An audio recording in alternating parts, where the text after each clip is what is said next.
कम जी, my name is Nabeel Ali from organic valley Pakistan. और आज एक अचानक ही डॉक्टर साहब ने सरप्राइज़ दिया। जैसे एग्ज़ामिनर आते हैं तो मैं ऑफिस था, तो माशाल्लाह जो है ना, ये मेरा ख्याल है ये कोई आपका होता है अचानक छापा मारने वाला तो डॉक्टर साहब हमारे पास आए, तो मैं फिर चूँकि उधर से आना था, तो डॉक्टर साहब ने अभी आके सडन हमारा जो है ना देखा है फ्लॉग।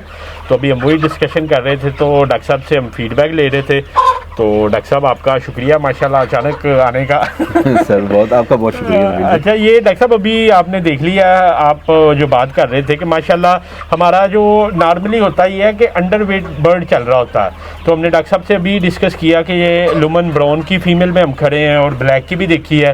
ब्लैक की को 238 ग्राम एवरेज वेट ज़्यादा जा रहा है, इसका 140 या 42 ग्राम ऊपर जा रहा है। तो डॉक्टर साहब इसका कोई मसला तो नहीं है? जो नहीं, कतन कोई इशू नहीं है, कतन कोई इशू नहीं है। उसकी वजह ये है कि अभी इसकी वैक्सीन, किल्ड वैक्सीन और आ रही हैं। सही। अब किल्ड वैक्सीन जब आती हैं तो उसका स्ट्रेस बहुत ज़्यादा होता है। सही। और उसके दौरान जो होता है बर्ड फीड, नेचुरल सी बात है कि बर्ड उस दौरान जब किल्ड वैक्सीन लग रही होती है तो बर्ड फीड छोड़ देता है, लामाला छोड़ देता है। हाँ।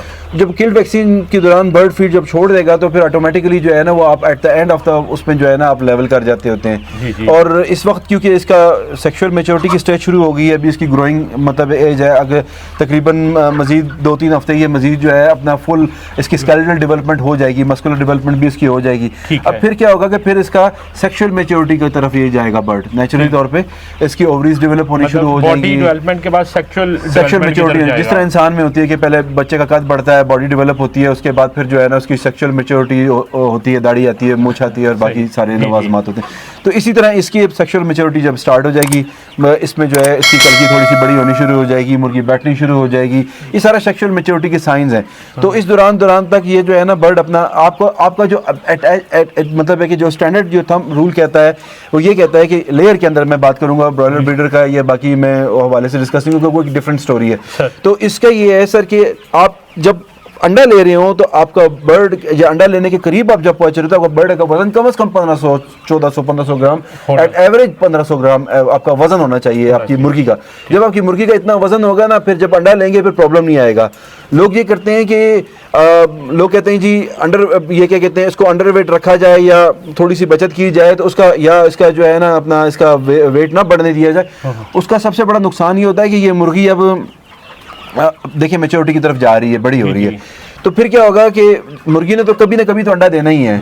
ठीक है, इंसान है, उसका भी बच्चा, अगर कोई बच्चा जो है अगर वो छोटे कद का रह जाए, अगर वो 5 फुट या 4.5 फुट से ऊपर ना जाए जिंदगी में, एक स्टेज पे रुक जाए बच्चा, तो फिर भी उसका होता ही है। तो सेम यही हिसाब है, सेक्सुअल डेवलपमेंट उसकी होनी है, उसने अंडा देना है। लेकिन जब वो अंडा देगी तो क्या होगा कि with the passage of time, जबकि अंडे का साइज एक साइज बढ़ रहा होता है, एक नेचुरल फिनोमेनन है, उस दौरान ये होगा कि उसका भी जाहिर सी बात है अंडे का साइज बढ़ रहा होगा, वो मुर्गी का फ्रेम छोटा रह जाएगा। जब फ्रेम छोटा रह जाएगा तो उसको प्रोलैप्स का शिकार होने का चांस होता है। ये हमारा हुआ उस दिन नईम साहब को, एक फार्मर, वो जेहलम के जो थे इमरान साहब, उनकी 3-4 मुर्गियों का जो है ना अंडा टूट गया और वो जो प्रोलैप्स का शिकार हुई हैं। हम उनको कहते भी रहे कि आप इनको जो है ना वेट अटेन करवाएं, मगर वो कहते थे नहीं चल रहा है, ठीक है आ जाएगा। तो वो मतलब लो वेट रहने का प्रॉब्लम है, हाई वेट का नहीं है सर। सिर्फ और सिर्फ रेयरिंग है। अगर आपकी पुअर रेयरिंग होती है और पुअर रेयरिंग के बाद जो है ना, अल्लाह ना करे कि पुअर रेयरिंग होती है, तो पुअर रेयरिंग के अंदर ये सबसे बड़ा प्रॉब्लम ये आता है कि आपको लेट लाइफ में या प्रोडक्शन लाइफ के अंदर प्रोलैप्स का मसला, और इसका कोई ये इर्रिवर्सिबल है, यानी इसका कोई सोल्यूशन नहीं है। अगर आप कहें कि आप जवान मुर्गी को देखें और आप कहें जी इसको प्रोलैप्स है, प्रोडक्शन वाली मुर्गी को देखें प्रोलैप्स है, आप कुछ नहीं कर सकते। डकोसले हैं, टोटके हैं कि आप थोड़ा सा उसको जो है स्लांट एंगल दे दें ताकि मुर्गी ऊपर चढ़ के जाए और थोड़ा सा उस पर प्रेशर वगैरह। लेकिन वो बातें सिर्फ उनसे, मैं नहीं समझता कि जो है ये इस वक्त ये एज होती है, राइट एज है, इस दौरान आप मैनेज कर लेते हैं, फिर वो कभी भी आपको जो है वो तो मतलब इंशाल्लाह नहीं आता। अभी सर मैंने आपकी रिपोर्ट भी देखी कि ये जो हमारा ओवरवेट चल रहा है, इसका कोई मसला तो नहीं है। मैं तो कहूँगा ये अच्छा है, क्योंकि अगर आपका ओवरवेट अभी चल रहा है तो उसको भी किल्ड वैक्सीन वगैरह आएंगी। नहीं साहब, हम डिस्कस कर रहे थे, हम परेशान थे, तो वो आपसे मैसेज भी हुआ था, हम तो सोच रहे थे थोड़ी फीड इसकी नहीं कम करें। नहीं, मैं आपको कहूँगा कभी भी ना करें। सेकेंडली ये है कि सर आजकल मौसम अच्छा है। हाँ। ये आइडियल मौसम है बर्ड पालने के लिए, क्योंकि इसमें वो फीड खुल के खा रहा है, मौसम टेम्परेचर अच्छा है। जी, मैं देखने वाले फार्मर्स को बता दूं कि आज 11 जनवरी है, सर्दी सख्त है। ये देखिए हमने भी टोपी नहीं उतारी, तो मतलब ये एक अच्छा साइन है। जी, ये अच्छा साइन है क्योंकि बर्ड फीड खा रहा है। गर्मियों में हम बर्ड को फीड जो है वो रात को लेट नाइट आवर्स में फीड दे रहे होते हैं, उसको वो कर रहे होते हैं ताकि वो फीड ले किसी तरीके से अपना वो अटेंड करे, जो उसका जो डेली का राशन है, अपनी राशन पूरा अटेंड करे। तो ये तो मौसम अच्छा है तो आपको कोई इशू नहीं है इसमें। तो ये डॉक्टर साहब इस तरह के अभी वो मेल का भी इशू कर रहे थे, अभी मेल सारा हमने सेपरेट ही रखा हुआ, तो अब क्या इसको साथ मिक्स अप कब से करें हम? सर हम आपको कहते हैं from the day first layer breeder के अंदर आप मेल एक साथ पालें, उसको अलग करें ही ना, क्योंकि मेल कल की कटी हुई आती है और डीबेकिंग आपने फीमेल की करनी है, उसके बाद फिर मेल आपका मिक्स रहे और वो उसकी एक बड़ी अच्छी एफिलिएशन बन जाती है और लेटर लाइफ में जो है ना आपको किसी किस्म के जो है ना इश्यूज फर्टिलिटी के लिहाज से, एचेबिलिटी के लिहाज से नहीं आ रहे होते। सर हमारा शुरू में कुछ मसला आया था तो इस वजह से हमने मेल को ज़रा सेपरेट कर दिया, और वैसे भी ब्रायलर में चूँकि ब्रायलर जीपी में और उसमें रहे तो नईम साहब की और शाहिद साहब की केएन्स में यही प्रैक्टिस थी कि मेल सेपरेट फीड डिफरेंट होती है ना। हाँ, वो उसकी फीड डिफरेंट होती है कि उसको सेपरेट करने का मकसद क्या है? उसको सेपरेट करने का मकसद ये कि वो बहुत जल्दी ओवरवेट हो जाता है। ठीक है। अच्छा, फिर वो ओवरवेट होने की वजह से क्रॉस नहीं कर पा रहा होता, उसकी फर्टिलिटी में मसला आता है, फिर उसकी फीड डिफरेंट होती है। उसकी मेल की फीड की फॉर्मुलेशन और फीमेल की फीड की फॉर्मुलेशन टोटली डिफरेंट होती है। उसमें मतलब है कि और लेकिन लेयर ब्रीडर के अंदर मेल और फीमेल की सिमिलर फीड होती है, इसमें कोई फर्क नहीं होता।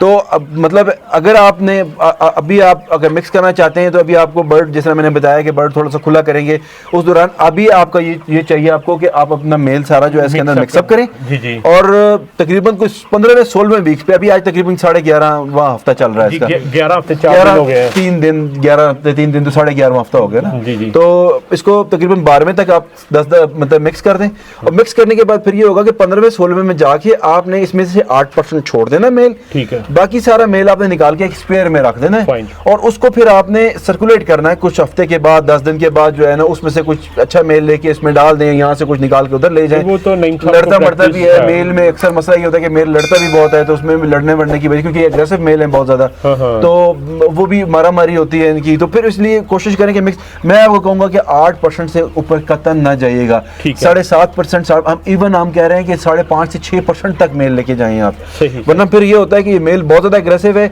ये आफ्टरनून टाइम के अंदर फीमेल को जो है वो घेरे डाल के बैठ जाता है, उसको फीड नहीं खाने देता, निकलने देता, और वो टाइम होता है कि जब उसको कैल्शियम की, इन चीज़ों की बहुत ज़रूरत होती है, क्योंकि अगर वो पिक करेगी रात के टाइम पर, जब एक शेल की फॉर्मेशन होगी तो उसके अंदर वो काम आएगा, और सुबह के टाइम पर आपके अंडे का मतलब कहने का मकसद है कि ये जो मेल है इसकी भी आते वो गवर्नमेंट कॉलेज के बाहर जो लड़के होते हैं उन वाली है नहीं, बट आपकी ये male to female ratio basically ये होती है।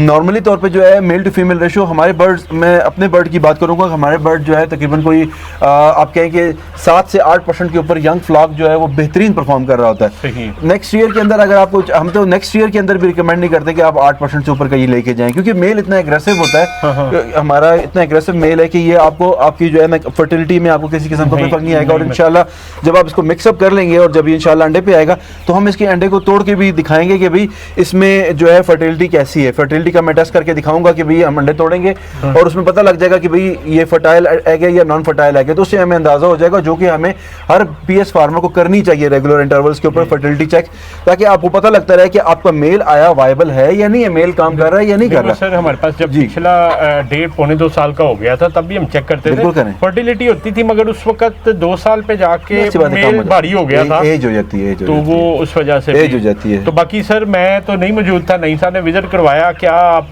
कोई बताएं हमारे क्या मसाइल हैं जिनको बेहतर कर सकते हैं? सर मतलब छोटी छोटी चीजें हैं जो कि इम्प्रूव होने, जो हमेशा होती हैं, हर फार्म में होती हैं, कोई ऐसी अनहोनी सी या कोई नई सिचुएशन ऐसी नहीं है। आपने लाइट कहा था वो तो जी, मैं देख रहा हूँ और मैंने आते साथ जो है इसको लाइट मीटर लगा के देखा है तो इट वाज मतलब एक परफेक्ट, तकरीबन 10 से 12 लाख समय चाहिए। तो इस एज पे इतनी है। और मैं नईम साहब को ये भी रिक्वेस्ट करूंगा कि इसकी जो है ना, इसको लाइट कतन, अभी 8 घंटे हम दे रहे हैं, 8 घंटे से कतन इसकी लाइट जो है इंक्रीज नहीं करनी जब तक इसकी प्रोडक्शन जो है 10% तक नहीं आती। 10% के बाद, प्रोडक्शन के बाद फिर हम इसकी लाइट जो है वो आहिस्ता आहिस्ता इंक्रीज करेंगे। जो लुमेन का स्केड्यूल है हम वही फॉलो करें, बिल्कुल उसको ही फॉलो करें, उसको स्ट्रिक्टली फॉलो करें, क्योंकि लाइट अल्लाह ना करे अगर आप बढ़ाते हैं तो उसके साथ क्या होगा, लाइट का बेसिकली इफेक्ट इफेक्ट क्या है?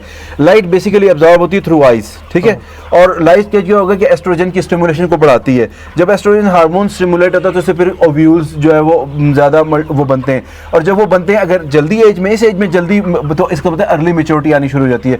हम इस एज पे कतन नहीं चाहते ब्रीडर फार्मर के लिए कि अर्ली मेच्योरिटी आए। हम ये चाहते हैं कि बर्ड आप लोगों को अंडा दे, थोड़ा सा लेट होके दे, 16वें 17वें 18वें के बाद अंडा दे, ताकि वो अंडे का एक तो एक स्टैंडर्ड पे इकट्ठा अंडा आए। मतलब ये ना हो कि 10% आज मुर्गी ने दिया, 20% कल मुर्गी ने दिया, और फिर 2 हफ्ते के बाद कुछ मुर्गी दे रही है, वो आप लोगों के लिए भी डिस्टर्बिंग होता है। हम कहते हैं एक साथ अंडा आए, एक कर्व में अंडा आए, और एक कर्व में जो है उस अंडे का जो है साइज बने। और जब साइज एक कर्व में बनेगा, यानी एक स्टैंडर्ड पे साइज बनेगा, तो उसका ये फायदा होगा कि आप जो चिक दे रहे होंगे उसकी क्वालिटी भी एक जैसी होगी, उसमें कोई वेरिएशंस नहीं होंगी। अगर आज मिसाल के तौर पे आपकी मुर्गी 10% या 20% अंडा शुरू कर दिया है, कुछ मुर्गी ने जो है, और शुरू करने के बाद वो 50-52-3 ग्राम पे चली भी गई है, और दूसरी जो है मुर्गी वो अभी 45-46 ग्राम पे, अब आप लगा नहीं सकते उसको। आपके पास अगर आपने सेटिंग लगानी है मल्टी स्टेज मशीन के अंदर, तो सेटिंग आपकी लगती है पूरी सेट लगती है कि 11,600 या 11,400 का एक रैक लगता है उसका, 14,000 समथिंग होता है उसका, 14,600 का रैक लगता है। अगर 14 या 15,000 डिपेंड करता है कि मशीन कौन सी है, तो अगर वो आपके पास, आपकी मजबूरी हो जाती है, आप खाली छोड़ नहीं सकते, फिर आपको छोटा बड़ा लगाना पड़ जाता है, और जैसे ही वो लगता है फिर आगे आपको जो है ना चिक्की जो है ना साइज की कंप्लेंट आनी शुरू हो जाती है। तो बेहतर है कि अंडा एक साथ आए, एक लेवल में अंडा है, एक लेवल में जब अंडा आएगा तो उसका लेवल में साइज बनेगा। जब लेवल में एक साथ साइज बनेगा तो क्या होगा कि उसकी प्रोडक्शन एक तो प्रोलॉन्ग आएगी, और कर्व आपकी बहुत अच्छी आएगी, और सेकेंडली ये कि आपकी जो है ना चिक क्वालिटी बहुत बेहतर आएगी। तो ये एक रीज़न है इसकी कि जिसकी वजह से अच्छा, सर थोड़ा सा इस चीज़ पे रोशनी डालिएगा। हमारे बहुत से फार्मर्स हैं, हमारी बात नहीं मानते, वो 24-24 घंटे भी लाइट देते हैं, तो लाइट का जो इफेक्ट है, जैसे F1 पे भी लुमन पे है, तो वो प्रोलैप्स का शिकार होते हैं, अर्ली मैच्योरिटी के होते हैं। तो इस पे थोड़ा सा, अगर टेक्निकल मुझे तो नहीं अब इतना ज़्यादा पता, आप थोड़ा सा गाइड कर सकें। आपने खुद ही बात कर दी, जो मेरे ख्याल है सबसे ज़्यादा इंपॉर्टेंट है कि जो प्रोलैप्स के जो सबसे बड़ा रीज़न एक तो ये है कि रियरिंग के दौरान आपसे मिस्टेक्स होनी, तो सेकंड मिस्टेक आपका रियरिंग के अलावा जो है वो लाइट है। लाइट आप बढ़ाएंगे, प्रोलैप्स का शिकार होगी मुर्गी, एक्स्ट्रा प्रोलैप्स हो गया, स्ट्रेस आएगा बर्ड के ऊपर, प्रोलैप्स होगा, और उसके अलावा लाइट अगर बढ़ेगी तो उससे जो है ना कैनिबलिज्म स्टार्ट हो जाएगी। ठीक है, आपने इसको, इसकी एक टाइम है, इसका अल्लाह ताला ने एक टाइम दिया हुआ है कि इसको, मतलब है कि रात को सोने का टाइम अल्लाह ने दिया हुआ है, दिन को जागने। जस्ट लाइक एक नेचर में परिंदा एग्जिस्ट करता है कि वो रात को सोता है और सुबह वो फ्रेश 5, 5:30, 6 बजे जागता है। तो ये सिमिलर हमने इसको वही पैटर्न देना है, लेकिन within the farm environment देना है। ये वही पैटर्न होगा लेकिन within the farm environment होगा जी। उसके अलावा सर कोई आप सजेस्ट कर सके हमें चीज़, कोई क्या कमी अभी हमारा आंखों में पानी ज्यादा आ रहा है बर्ड के जो है ना, ऐसा कोई नहीं है। आजकल आपको पता है धुंध पड़ रही है बहुत ज़्यादा, धुंध की वजह से जो है हमारी मजबूरी हो जाती है कि हमें थोड़ी सी वेंटिलेशन थोड़ी सी कम करनी पड़ जाती है, पंखे शंखे जो है ना हम लोगों को उसकी टाइमिंग बढ़ानी पड़ जाती है, तो इन अ सिंपल वे। तो उसकी वजह से जो है कोई थोड़ा बहुत आपको ये इस तरह की फीलिंग हो रही है। इसका सबसे अच्छा तरीका तो ये है कि इसकी रैकिंग करें। ठीक है, रैकिंग के दौरान जो है ना ये आपके साइड वेंट्स जो हैं ये फुल खोल दें और पंखे चलाएं, ताकि इसकी जितनी भी हवा है वो रैकिंग वाली सारी निकल जाए। रैकिंग का ये है कि इसमें पंजी मारनी है, इसका बुरादा जो है ना, इसको जो है ना हमने एक दफा फ्रेश करना, नीचे वाला ऊपर, ऊपर वाला नीचे करना। और दूसरा इसका काम ये करें कि पंजी मारने के अलावा जो दूसरा जो बड़ी इंपॉर्टेंट चीज़ है कि इसका जो है जो पंखा चल रहा है उसकी टाइमिंग को थोड़ा सा बढ़ा दें। अगर टाइमिंग को थोड़ा सा बढ़ाएंगे उसका फ़ायदा ये होगा कि जो फ्रेश एयर वहाँ से इनटेक से ले रहा है, कोशिश ये करें कि वो फ्रेश एयर एक मरतबा सारी हो के शर्ट से निकल जाए, ताकि दूसरी फ्रेश एयर आए उसको रिप्लेस करे। तो उससे ये होगा कि एक तो बुरादा भी आपका सूखेगा, जब बुरादा सूखेगा तो आपको पता फ्लोर फार्म है, तो इसमें जो है ना जो अमोनिया जो गैस प्रोड्यूस हो रही होती है जो इसकी लेटर की वजह से, इसकी बिट की वजह से, वो फिर वो जो है वो कम से कम हो जाएगी और इंशाल्लाह कवर हो जाएगा। मैं यही कह रहा था, फरहान साहब जो है ना वीडियो भी रिकॉर्ड कर रहे हैं, तो ये लास्ट थर्सडे आए हैं, तो हमारा फीड का उतना एक्सपेंस नहीं जितना डीजल का हो रहा है, ब्रूडर चल रहा, तो मैंने कहा अब तो सच मैं आपको नहीं कहूँगा क्योंकि अब बर्ड के पर आ चुके हैं इसको आप, मगर ये कि सर 20 से नीचे 18 से नीचे हम नहीं जाने देते। 17-18 पे आइडियल है, आइडियल मौसम जो है। वैसे ये नईम साहब मौजूद हैं, उस दिन हमने 20 से नीचे किया, तो जानवर जो है ना हमारा थोड़ा सा ना श्रिंक होना शुरू हो गया, इसलिए क्योंकि ये यूज्ड टू इस टेम्परेचर से। आपने इसको इतना पैम्पर्ड कर दिया है कि अब नहीं, हमने वो 22 पे सेट किया हुआ। फिर गर्मियों में हमारे लिए इशू होगा, क्योंकि हम अभी गर्मियों में वो देखिए गर्मी इस तरह तो नईम साहब होती नहीं है कि आज जो है 22 डिग्री है तो कल अचानक 45 डिग्री हो जाएगा, ऐसा कभी भी नहीं होता। ऐसा ऐसे ग्रेजुअली टेम्परेचर राइज होता है तो मुर्गी by that time use to हो चुकी होती है। इसी तरह सर्दी है, इसका भी यही है। तो मतलब है कि अराउंड 20 डिग्री टेम्परेचर चले, that will be ideal temperature. तो जरूरी नहीं है कि आप इसको 22 पे शायद से 22 और 21 पे सेट किया हुआ। 21 पे ऑन होता है और 21.5 पे बंद होता है। 21 पे ब्रूडर ऑन होगा, 21.5 पे बंद हो जाएगा। इसको आप 20 पे भी रखेंगे इंशाल्लाह कोई फर्क नहीं पड़ेगा। 20 के अराउंड में चलता रहे। नहीं वो असल में वो कहते हैं ना कि वो मरासियों के घर लड़का हुआ ना तो उन्होंने उनको चूम चूम के जो है ना मार दिया, तो हम बहुत डरे हुए हैं असल में। ऐसा कुछ भी नहीं है, ऐसा कुछ भी नहीं है। अभी आपका जो है बेसिक जो है क्योंकि इसी पे पार आ चुके हैं तो इसलिए ये टेम्परेचर बर्दाश्त करना इसके लिए कोई इशू नहीं है। एक सर वो जो इशू आप बता रहे थे कि अमोनिया गैस को अच्छे तरीके से करें, रैकिंग करें और उसके अलावा जो है अपनी वेंटिलेशन की टाइमिंग थोड़ी सी जो फैन टाइमिंग है वो थोड़ी सी इंक्रीज कर दें, उससे जो है ये मतलब फ्रेश एयर जो है वो निकल जाए और दूसरी जो है एयर रिप्लेस कर रही है उसको, उससे इंशाल्लाह जो है ख़त्म हो जाएगा आपका जो है ना ये मसला। सही है इंशाल्लाह जी। लेंजी फार्मर्स आपका शुक्रिया। हमने कहा जो डॉक्टर साहब का फीडबैक है आपसे भी शेयर करें, आपको भी पता चलता जाए, आप भी हमारे पूरे स्टेक होल्डर हैं तो आपको इल्म होना चाहिए कि माशाल्लाह किस तरह का हमारी मैनेजमेंट चल रही है। तो डॉक्टर साहब आपने यूनिफॉर्मेलिटी तो चेक की है, बाकी वैक्सीन का चार्ट भी मुझे नईम साहब बता रहे थे कि सारी रिपोर्टें चेक कर ली आपने। जी मैंने देखा है, मैंने नईम साहब से आते ही ये पूछा कि मुझे वैक्सीन वगैरह का था, क्योंकि नॉर्मली तौर पे आपको पता है कि वैक्सीन का एक लंबा स्केड्यूल होता है तो उसको फिर आपने फॉलो अप करना होता है, देखना होता है कि कहीं गैप्स रह गए। जो है ना ये इन्होंने मैं थोड़ा सा डराया, हमने इनका बंदा भी इंक्रीज कर दिया और हम इनको दिहाड़ी पे भी बंदे दे देते हैं जो साफ सुथरे बंदे होते हैं ना। वैक्सीन के हवाले से मैं सॉरी आपकी बात काट रहा हूँ, ये कहूँगा कि असल में आजकल जो प्रॉब्लम आया हुआ ना एक बहुत मसला है। मसला ये है कि एलसीज नहीं खोल रही।